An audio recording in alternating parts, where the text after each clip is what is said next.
ഇന്ന് 1300 square feet ground ഫ്ലോറിൻ്റെ ലിൻഡലിൻ്റെ മേലെ കെട്ടാണ് ഇന്ന് വർക്ക്. നിങ്ങൾ കണ്ടുകൊണ്ടിരിക്കുന്നത് ലിൻഡലിൻ്റെ മേലെയുള്ള വീഡിയോസാണ്.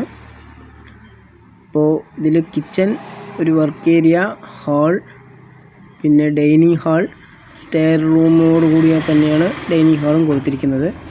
2 ബെഡ്റൂം, 2 അറ്റാച്ച്ഡ് ബാത്റൂം, ഒരു നിസ്കാര മുറി. ഇതൊക്കെയാണ് 1300 സ്ക്വയർ ഫീറ്റിൽ താഴെയുള്ള വർക്ക്. ഇതിൻ്റെ മേലെ സ്റ്റെയർ റൂമും, ഒരു ബെഡ്റൂമും, ഒരു അറ്റാച്ച്ഡ് ബാത്റൂമും കൂടിയാണ് മുകളിൽ വരുന്നത്. അപ്പോൾ അത് താഴത്തെ വീഡിയോസാണ്. അപ്പോൾ കുറച്ച് കെട്ടാനുള്ളത് കെട്ടി അതിൻ്റെ മേലെ മട്ടിയും വെച്ച് കഴിഞ്ഞാൽ ഒരു 10 ദിവസത്തിനുള്ളിൽ വർക്ക് കഴിയും.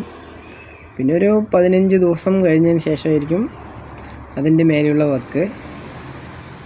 അപ്പോൾ നിങ്ങൾ കാണാം, ഈ വീഡിയോസിൽ മുകളിൽ നിന്ന് എടുത്തത് കൊണ്ട് അങ്ങനെ മുകളിലത്തെ വീഡിയോസാണിത്. അടുത്തത് ഇനി സെൻട്രിങ് കാരിൻ്റെ വർക്കാണ്. സെൻട്രിങ് കാര് ഇനിയിപ്പോൾ എത്ര ദിവസം എടുക്കും എന്നറിയില്ല. അതിൻ്റെ വർക്ക് കഴിഞ്ഞാൽ ഉടനെ ഞങ്ങളുടെ വർക്ക് അതിൻ്റെ മേലെ സ്റ്റാർട്ടിങ് ആവും. അത് ഉടനെ ഉണ്ടാവും. മെയിൻ വാർപ്പ് കഴിഞ്ഞതിന് ശേഷം ഞങ്ങളുടെ വർക്ക് ആയിരിക്കും അടുത്ത് തുടങ്ങുന്നത്. ഇതിപ്പോൾ ഇന്നത്തോടെ കൂടെ തീരും. കെട്ട് എങ്ങനെയെങ്കിലും തീർക്കണം. തീർത്തിട്ട് ഇതിൻ്റെ മേലെ മട്ടി വയ്ക്കാനുണ്ട്. മട്ടി വെച്ച് വൃത്തിയായതിന് ശേഷം ഞങ്ങളിനി അടുത്ത വർക്കിൽ സ്റ്റാർട്ട് ചെയ്യാൻ പോവാണ്. അപ്പോൾ ഇന്നത്തോടെ കൂടെ ഈ വർക്ക് കഴിഞ്ഞിരിക്കുകയാണ്.